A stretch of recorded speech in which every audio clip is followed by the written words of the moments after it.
San Antonio starts right now. And a good morning to you. It is Monday. It is June 15th. Steph's here this morning, and things are feeling a little bit more normal around here. Erica's even over there this morning. She's normally camped out at home. Sarah Spivey in for Justin today, so we've got the whole family together. Steph, how are you? Good. How are you this morning? I'm good. Did you have a good weekend? I did. Well, because the weather was nice. Right? So that helped. I know you worked, but Yes. did you do anything spontaneous?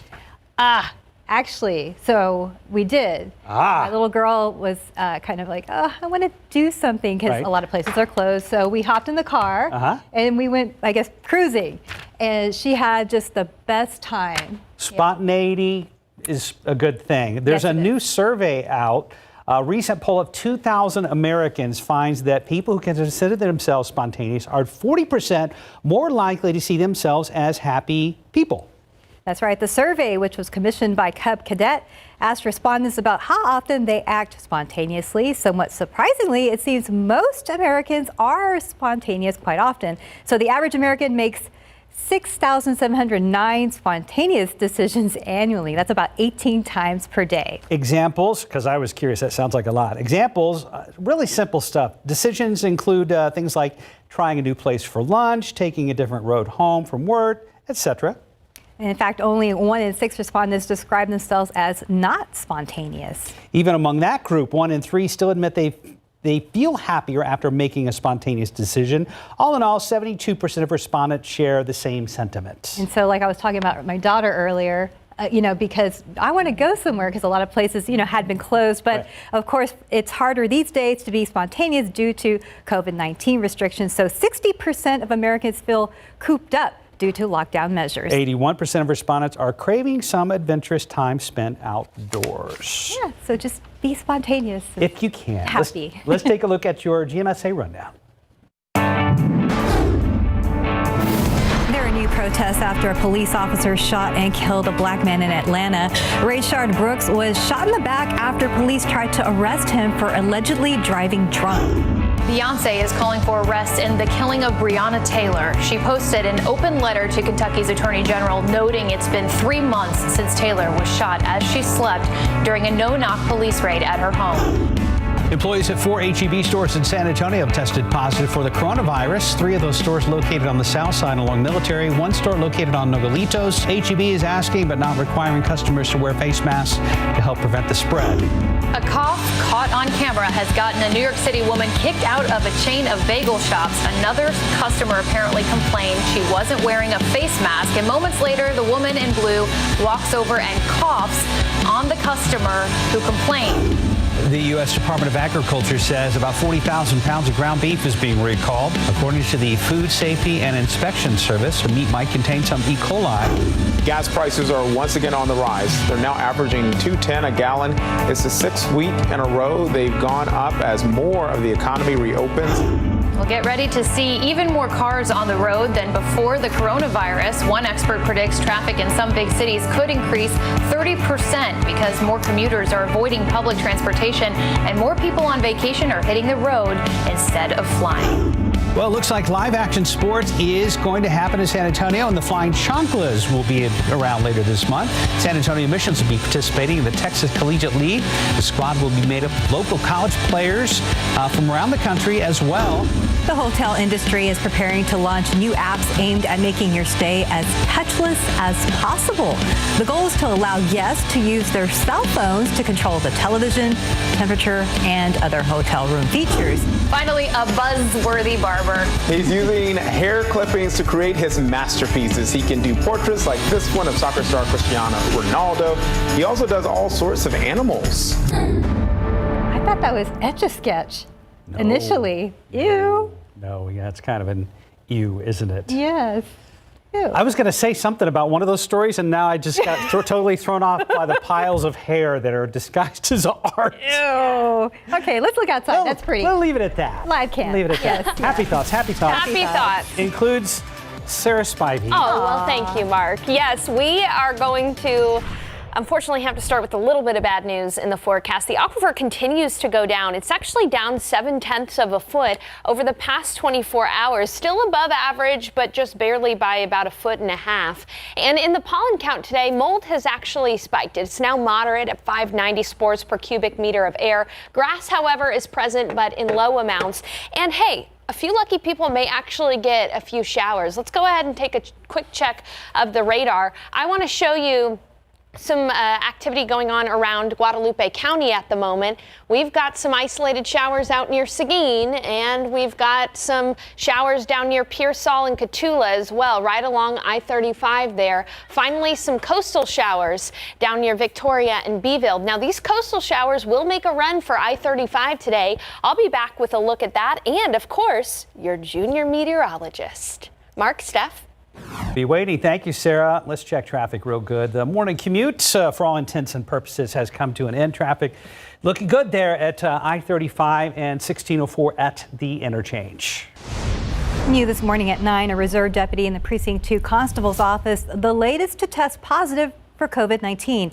According to the Constable's office, the reserve deputy contracted the virus after her shift with the precinct. County Commissioner Justin Rodriguez and his chief of staff were notified of the test, and due to the amount of time between the shift and when the deputy tested positive, Constable's office says there's no need to deep clean the building where she worked her shift.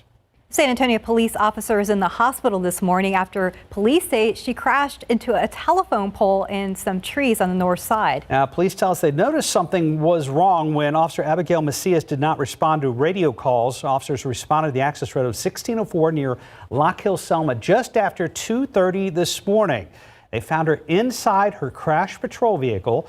Shortly after officers arrived, the vehicle caught fire and fellow officers had to pull Macias through the driver's side window. She suffered several broken bones in her leg and had to undergo surgery at University Hospital.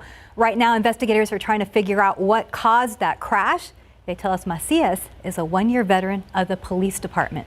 Also new this morning, police looking for a man who they say fought with a woman and stole her purse. Happened around 7 a.m. just south of downtown on West Mitchell near San Pedro Creek. San Antonio police say the man was arguing with his mother's roommate because she confronted him for stealing from her. Officers tell us there was a physical altercation involving a knife, and the woman ended up with a cut on her hand.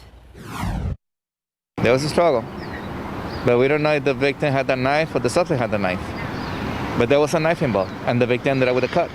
Now, who produced it, we're trying to figure it out. Police believe the man ran off into the San Pedro Creek area with the purse. The Eagle helicopter was on scene searching for that suspect. Other top stories we are following today. We are still waiting to learn the name of the man killed early this morning due to a shooting on the north side. Police tell us the man was having relations with a woman inside a car when the suspect walked up to them and shot him. It happened around 3 this morning in the 1100 block of West Ridgewood Court. It's not far from Blanco Road in West Hildebrand. Police say the woman got out of the car and started running away as the gunman started shooting at her. Officers say she pretended to be hit and fell to the ground. The suspect drove away, and right now police are still looking for him.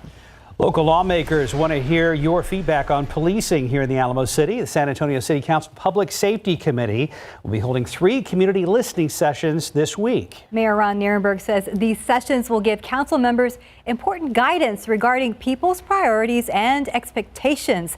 1 in-person event and 2 virtual meetings are scheduled throughout the week. The first virtual one is tonight from 5:30 to 7:30 p.m. The second session taking place at City Council on Thursday from 3 to 5:30 p.m. The last one is happening virtually on Saturday. That's from 11:30 a.m. to 1:30 p.m. The online meetings will be live streamed in several places, including the city's website and Facebook page. For details on how you can comment or share your concerns, go to KSAT.com.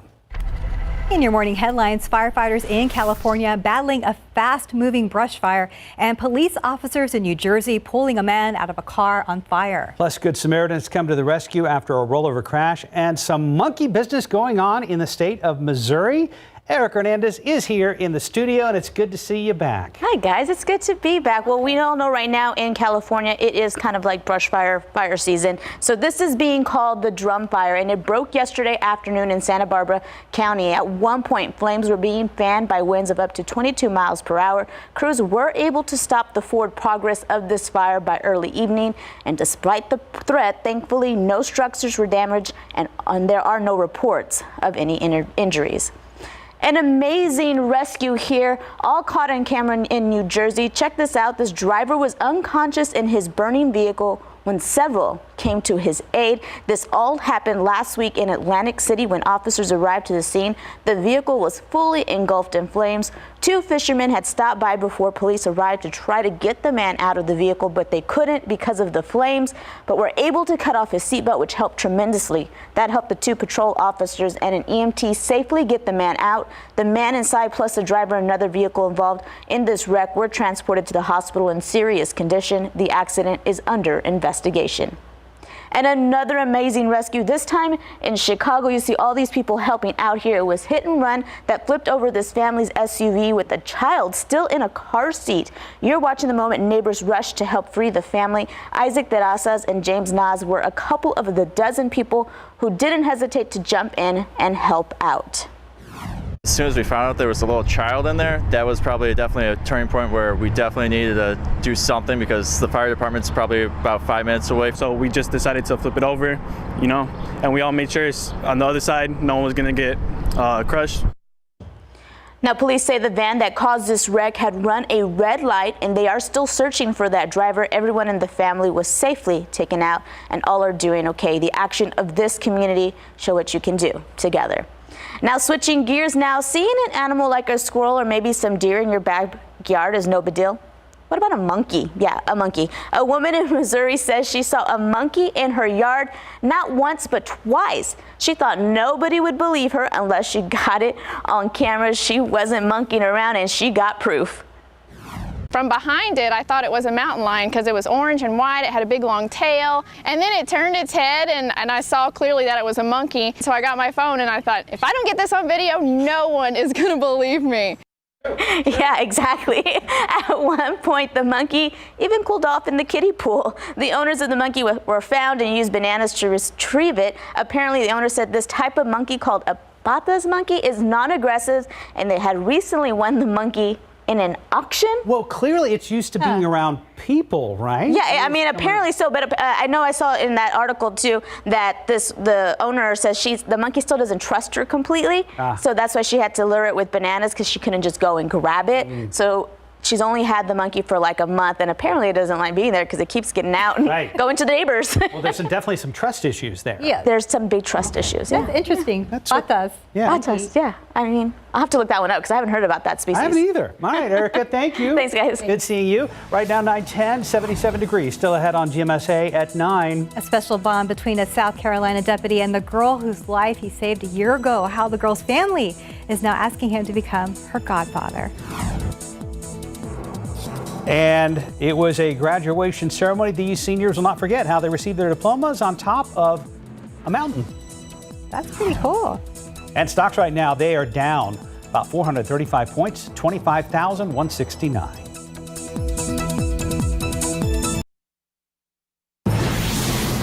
We have some late-breaking news out of Washington, a landmark Supreme Court decision. The court has just ruled that a landmark civil rights law protects gay and lesbian people from discrimination in employment. The court decided just now in a 6-3 vote that a key provision of the Civil Rights Act of 1964 that bars job discrimination because of sex, among other reasons, encompasses bias against gay and lesbian workers. A ruling on similar protections for transgender people is expected from the Supreme Court very soon. More on this coming up in our later newscasts. And that's new this morning. But like many students across the country, seniors at one New Hampshire high school were faced with the reality of not having a graduation ceremony. But that changed when the local ski area, Mount Cranmore, let them have their procession on the chairlift up to the summit where they received their diplomas. CNN photojournalist Bob Crowley was there to see that unique ceremony. We definitely have turned graduation upside down. I'm really excited. It's a very creative solution to this current situation. We get to graduate on top of a mountain. Given everything that's been going on, we really wanted to do something special for our students. Let's get Jeremiah on the chairlift, trying not to just substitute graduation, but really reimagine what it could be. I'm just the person trying to solve any problem that has to happen. I'm an assistant superintendent of schools. Kate Keefe is coming. Right over to the hand washing station and you'll be all set. We were able to celebrate and honor our students in a way that is unique and at the same time allows us to maintain all the safety precautions we need to do. Our next member of Kent High School's 2020 graduating class is Brianna Goldblatt Jackson Gordon.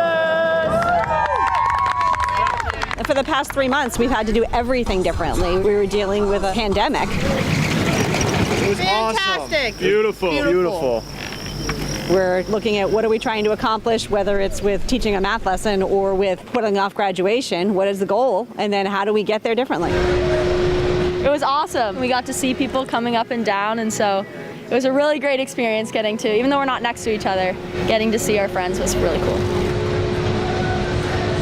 CNN photojournalist Bob Crowley put together that piece. I'm so happy to see so many of these kids are getting to do commencements after all in some form or fashion. Yes. I think not only they need to celebrate, they need the closure as well. It's cool. I mean, that they get their small time in the spotlight, you know, even though not the traditional ceremony. Right. But still getting to celebrate. It's so nice congratulations to see. Again. It is nice to see. Sarah Spivey is back with us now, and we start out our work week with another junior meteorologist. This is so fun. Speaking of the spotlight, Adia is about to have her spotlight today.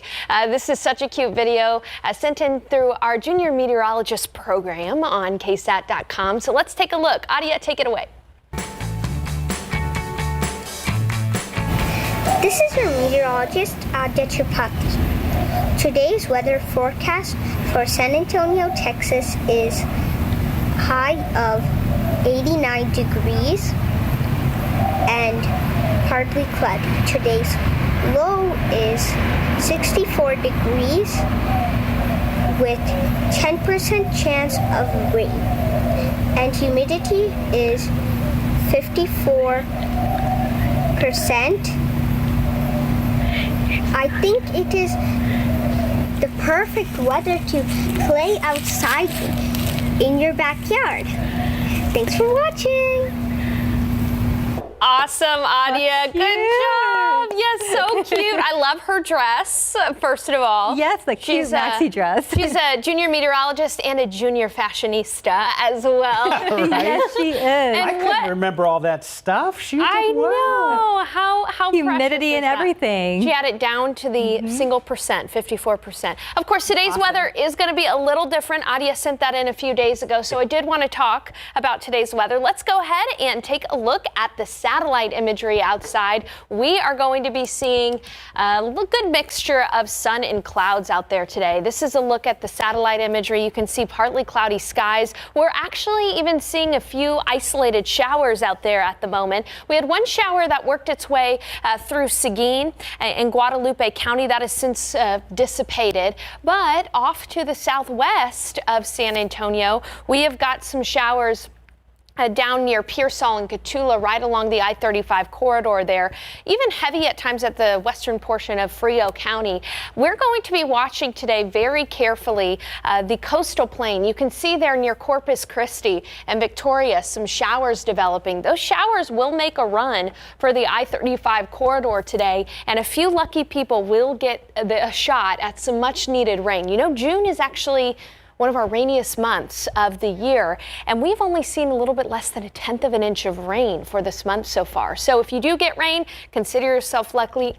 I'll talk about the timeline for some showers here in a little bit, but for now it is 77 degrees outside. One thing you notice that is different from the last few mornings is the humidity.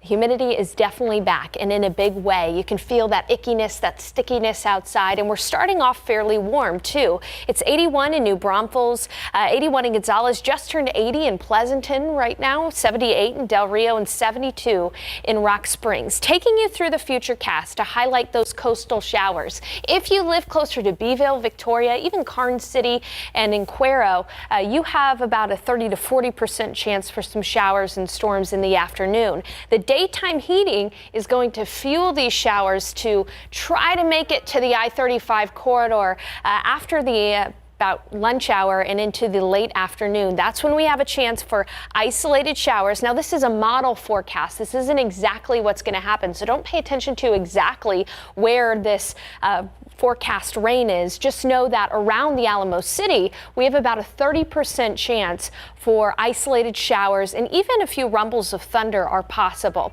Again, if you get rain, you're one of the lucky ones. Other than that, it's going to be warm and humid today, a high temperature near 91 degrees with partly cloudy skies and a 30% chance for isolated storms. The humidity is going to stay high over the next few days, and so we won't really have a front like we did last week that's going to make it nice and comfortable outside. Every morning we'll start off with clouds and high humidity, and unfortunately, even though we would usually get excited about a low pressure system like the one that's over Baja California right now, we've got a blocking high pressure system in place over Texas.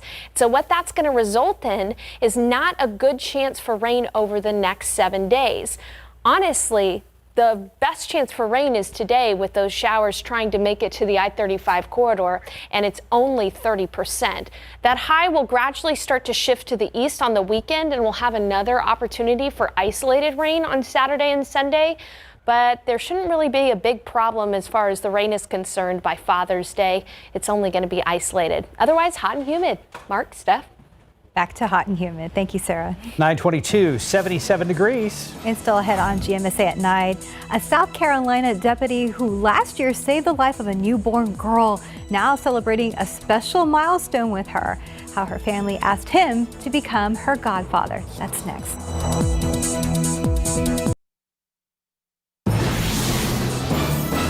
This weekend marked the one-year anniversary of when a South Carolina deputy pulled over a speeding driver and ended up saving a newborn's life. A 12-day-old baby girl was in the vehicle, choking to death. Deputy William Kimbrough performed CPR and got her breathing again. Scott Eisberg from WCIV in Charleston reports this morning the little girl and the deputy have now become family. On the eve of a day he'll never forget.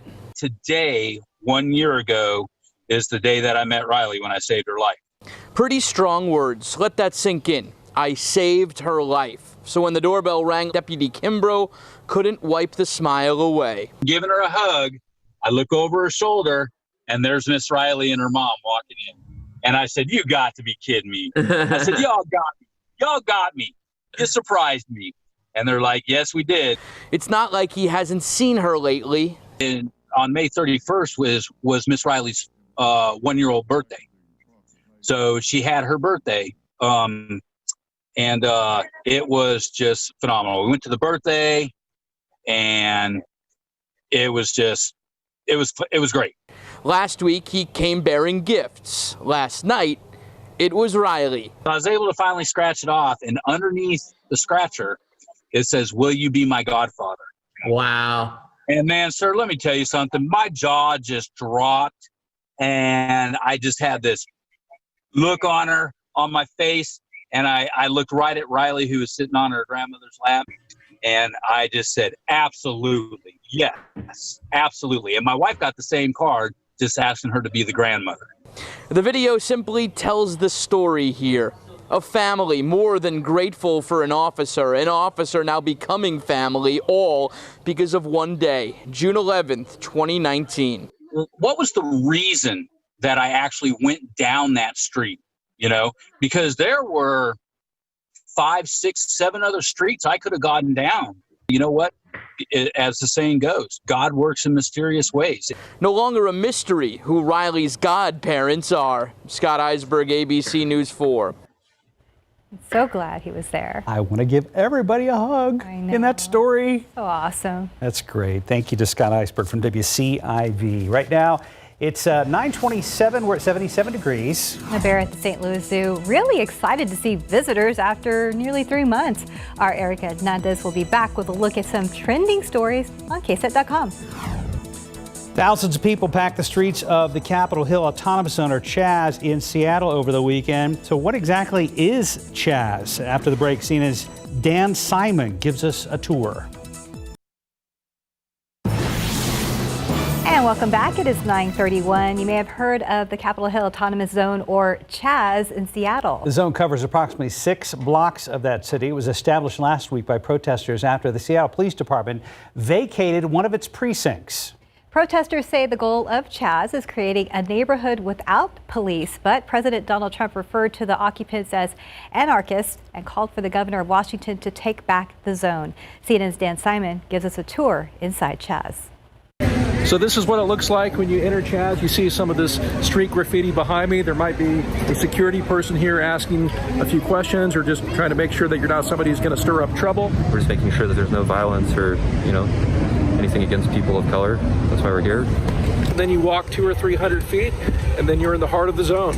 This is the main focal point of the occupation zone, the police precinct behind me. People have put up messages, they've made signs, and a lot of folks are just coming by and taking in the site. How would you describe CHAZ in the occupation? Oh, it's good. It's a lot of people out here, unity, little trying to get this equality thing going, and it's very peaceful out here. One of the more remarkable things about the occupation is the infrastructure. They are incredibly well stocked for the long haul. See all those plastic bags with cards in it? Those are all individual donor cards. So most of this stuff just comes one bag of groceries at a time from folks in the community who want to help take care of each other. Yeah, we have so much stuff. We can't get enough people to take it right now. A lot of people are on this field. They might be relaxing or having a picnic. You can see this meditation society behind me. Doesn't really look like the picture of anarchy. What are your immediate impressions? It seems like it's a great way to demonstrate what's happening, and this is a very revolutionary time in our history, and I think my kids need to see it, and it seems peaceful and under control. It's a good vibe.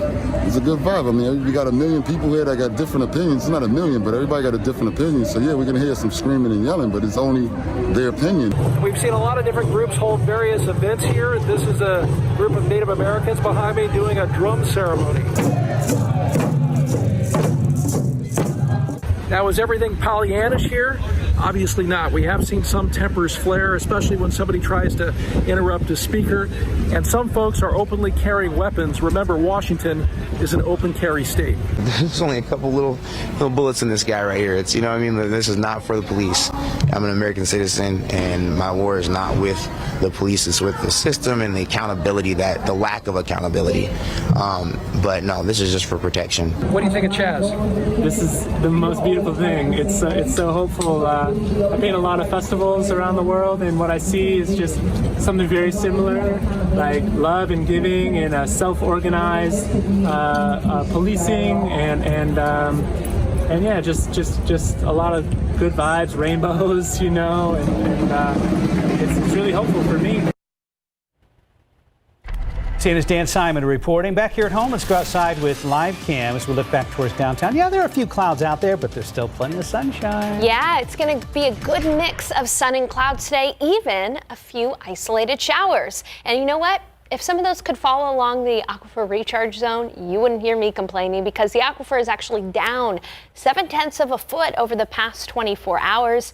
It's falling, and it is pumping season, so we do need some rain. Mold is moderate at 590, so it's up a bit from today, and grass is present in low amounts. I do want to show you the radar. I want to show you that there are some showers out there, especially near the Pearsall area in Frio County, just west of Pearsall there, and even to the east of Uvalde. You can see a few pop-up isolated showers.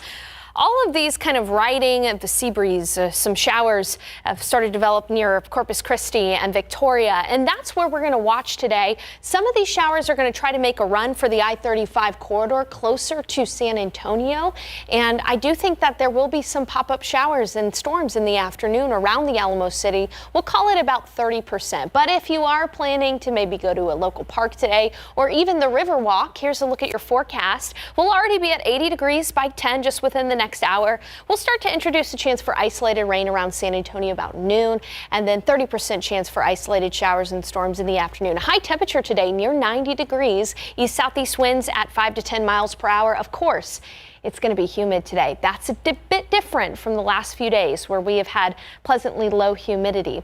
In the week ahead, it's going to be hard to come by rain. I've got a look ahead coming up in a few minutes. Mark, Stephanie? Loving the Riverwalk graphic. All right, 35 Schwab Road. We've got some construction out there. Be advised, looks like they've got at least one lane shut down right there, and part of the shoulder as well in that area. It looks like there's there on the frontage road. Slowly moving. Red Wings Horse Sanctuary, which takes care of 1,500 horses at its 5 visitor centers across the UA, came up with a, shall we say, unique challenge as a way of continuing to fundraise while their centers are closed. Yeah, this is an interesting fundraiser, all right. So Red Wing Horse Sanctuary, they are asking people to donate and submit a picture, and they'll try to pair it up with a horse. Here's what they're doing. They're taking people's do-it-yourself lockdown haircuts, and they're asking them to donate the cost of their usual hairdresser or barber appointment. Then they get matched up with a look-alike horse with its mane combed into a similar style, and many of the matches apparently are brilliantly accurate. Well, they have some, I don't know if you can see in the pictures right there, they have a woman who had a braid off to the side, so they have a horse braid who matched that. Yeah. There one girl with green hair, I don't know if we could see that, but they had a horse who had bright green color who had grass on stuck its head in a barrel of hay. Yeah. They said, we've even got a few ponies with facial hair, so we've enjoyed matching up the men who have sent pictures of their beard. Yeah, that one's pretty funny. Some of them are close. Yeah, some of them are close, and some of them, not so much, but still a good laugh and an interesting way to fundraise at this time. Yeah, again, that's the Red Wings Horse Sanctuary in the UK. Right now it's 9:38, 77 degrees. You're watching GMSA at 9. And SpongeBob SquarePants, now an official part of the LGBTQ community. Our Erica Hernandez has details on that and more trending stories. That's next. 9:41, a super busy weekend on KSAT.com has led to several stories trending. Our digital journalist Erica Hernandez now joining us from the newsroom with more on some of those stories. Good morning. Hey guys. Well, last week we had the story about missing Fort Hood soldier Vanessa Guillen. The story got the attention of actress Selma Hayek. The 20-year-old Guillen hasn't been seen since around 1 p.m. on April 22nd. She was reportedly wearing a black t-shirt when she was last seen in the parking lot of her barracks at Fort Hood. Selma Hayek is bringing more attention to the search. Last week she posted to her Instagram a message talking about Guillen's disappearance and how her mother said she was complaining about a sergeant sexually harassing her. Hayek pledged to put Vanessa's photo in her stories on Instagram every day until she is found. The Army is offering a $15,000 reward for information leading to Guillen's whereabouts. Next up, one of our top stories yesterday on our website was about SpongeBob SquarePants. According to a media announcement from Nickelodeon, SpongeBob SquarePants is now an official part of the LGBTQ+ community. Nickelodeon also named Korra from The Legend of Korra and Michael Cohen from Henry Danger as its allies for the Pride community. In the announcement, Nickelodeon said that the 3 characters are allies for, quote, this month and every month. June 2020 marks the 50th anniversary of LGBTQ+ Pride traditions across the country. Here in San Antonio, the annual Pride Bigger Than Texas event will be held on a virtual platform and will be part of a 24-hour digital worldwide initiative. And finally, check this out. For the first time in 3 months, the St. Louis Zoo reopened its doors, and this brown bear was really excited to see people again. This photo shows him jumping in the water as children were looking at him. And just like the San Antonio Zoo, the St. Louis Zoo has reopened with precautions, and families must reserve their time slots and tickets as to when they want to visit the zoo. And I would be just excited if I hadn't seen people for a long time to be seeing people again. I guess that was I didn't a great think picture. about it that the I know, animals it's would such a great miss picture us too, right? I think so. I think so. Yeah, I was able to do the drive-through zoo. Oh yeah, that would be. I didn't get to do that. Did you guys get to do that? I did. It was cool. And I have to say, it looked like, one bear. I mean, we weren't that close. We don't have like that at San Antonio, but he was just kind of like pacing back and forth like, hi, guys. They just wave. Yeah. Just wave. Now let's go to your national days of the week. Today is Nature Photography Day. Tomorrow is National Fudge Day. Wednesday is Eat Your Vegetables Day. Thursday is for Mark. It's National Go Fishing Day. Friday is National Martini Day and Juneteenth. Saturday is the first day of summer and also Vanilla Milkshake Day. And finally, Sunday is Father's Day. So Mark, a happy Father's Day to you. Happy early Father's Day. Thank you guys, both of you. It's going to be a good week. Yes, it will. Thank you. Thanks, guys.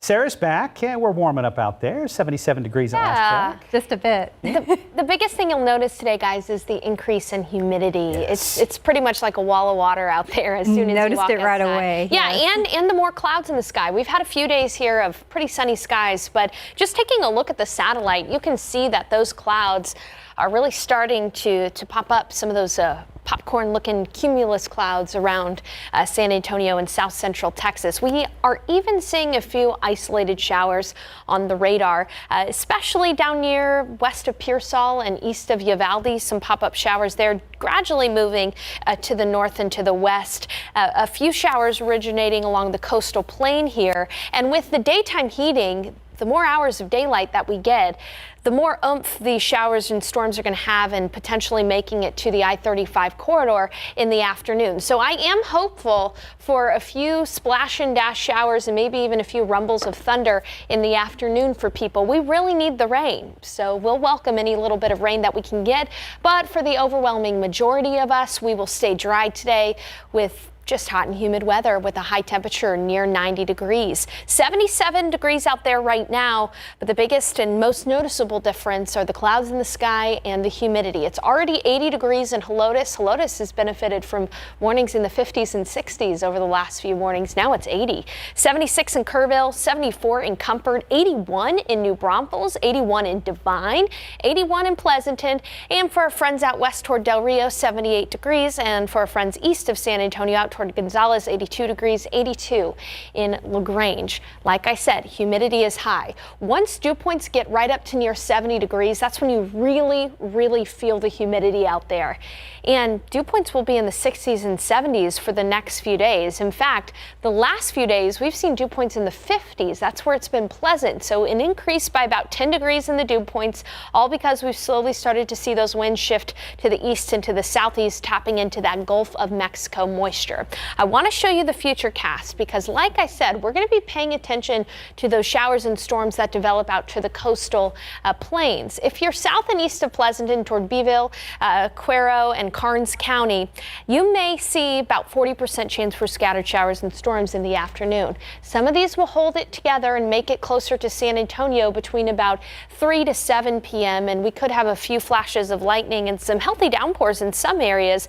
But as far as widespread rain goes, we're really only expecting about a 30% chance for isolated showers and storms. So not everybody is going to see rain, but some people will get a good drink of water today. So that's the good news in the forecast. Other than that, it's going to be hot today, a high temperature near 90 degrees around San Antonio, in the mid-90s out toward Del Rio and Eagle Pass. We'll start to introduce a chance for isolated rain around noon. We'll carry that through about 7, and then in the evening it should be quiet with the loss of daytime heating. East-southeast winds today at 5 to 10 miles per hour, but the winds will still be from the southeast throughout the next several days, and that'll keep the humidity high. In spite of that, widespread rain once again is not expected. Rain chances in San Antonio are going to be limited to about 10 to 20% just about every day, with most of the showers occurring along the coastal plain toward Beeville and Victoria. It'll be a fairly dry, hot and humid week, even into the weekend. Only isolated showers for the official start of summer on Saturday and for Dad's Day on Sunday. Mark, Steph?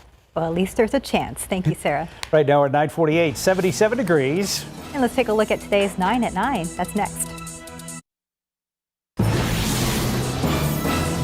And welcome back. It's 9:51. Over the past 3 weeks, there have been daily protests against police brutality. And a police shooting in Atlanta on Friday has sparked even more outrage. Plus, the National Oceanic and Atmospheric Administration, better known as NOAA, confirming what we already knew. May was pretty hot. Here's today's 9 at 9. A large crowd disrupting traffic on an Atlanta interstate Sunday night. They're protesting Friday's fatal police shooting of Rayshard Brooks. We know he was shot twice in the back, once in his mid-back and once in his buttocks, and those shots ended up killing him. And Atlanta police are now offering $10,000 in a reward for information on who started that fire at Wendy's where Rayshard Brooks was killed. Crime Stoppers says it'll pay $10,000 for information leading to the arrest and indictment of those responsible for the fire.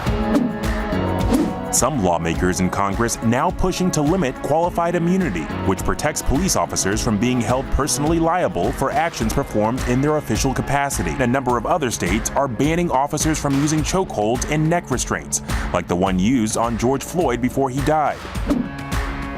The San Antonio City Council Committee on Public Safety says they will host 3 community listening sessions to gather feedback on policing in San Antonio. Today will be the first virtual meeting from 5:30 p.m. to 7:30 p.m.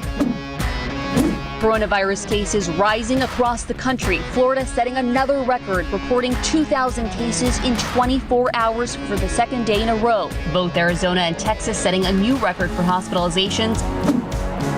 The U.S. Surgeon General is pushing back on the idea that face coverings infringe on personal freedoms. Dr. Jerome Adams tweeted today, quote, "Some feel face coverings infringe on the freedom of choice, but if more wear them, we'll have more freedom to go out."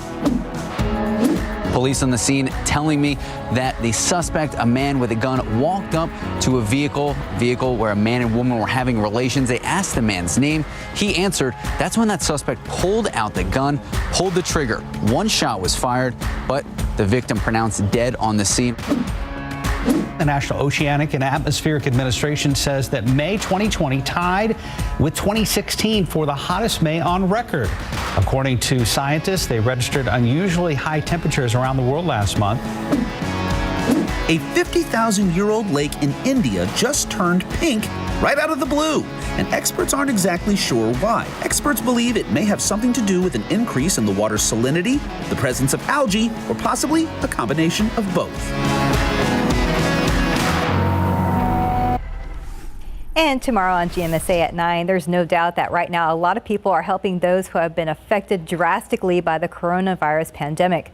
But before you make a donation to a local or national organization, there are some things to take into consideration to ensure your money is going to the right place. Tips for donating during difficult times in this week's Money It's Personal. That's tomorrow at 9. So there is a small chance for isolated storms today, but that'll mainly be in the afternoon, and most of us, unfortunately, will miss out on the rain. But I would just suggest to keep your weather app handy in the afternoon in case one of those storms pop up. Of course, we'll be watching it closely. Other than that, a hot and humid week. Isolated rain returns on the weekend, but it shouldn't ruin Father's Day by any means. All right, if anybody has to pull old wallpaper just for grins, take a look on the backside. Just in case, because you don't know what you're going to find. There's a picture that went viral recently online, and it's about a woman in London who decided to redecorate, and she pulled her wallpaper, and this is what she posted, and it went viral. So she uploaded a photo of the note to Facebook, which reads, "If you ever need to wallpaper this room again, it will take 8 rolls of wallpaper. I bought just 6 rolls at $21 per roll. I didn't have enough." The note was signed John. John, dated December 21st, 1997. After posting the picture on Facebook, it received tons of likes and was shared over 14,000 times. It eventually reached John's family, who contacted Morrison. So they actually got in touch with John's family, which was pretty cool. And so you never know the history of your home. I guess it's the new message in a bottle. Huh? It is the new message in a bottle. Thanks for watching, everybody. Have a great day.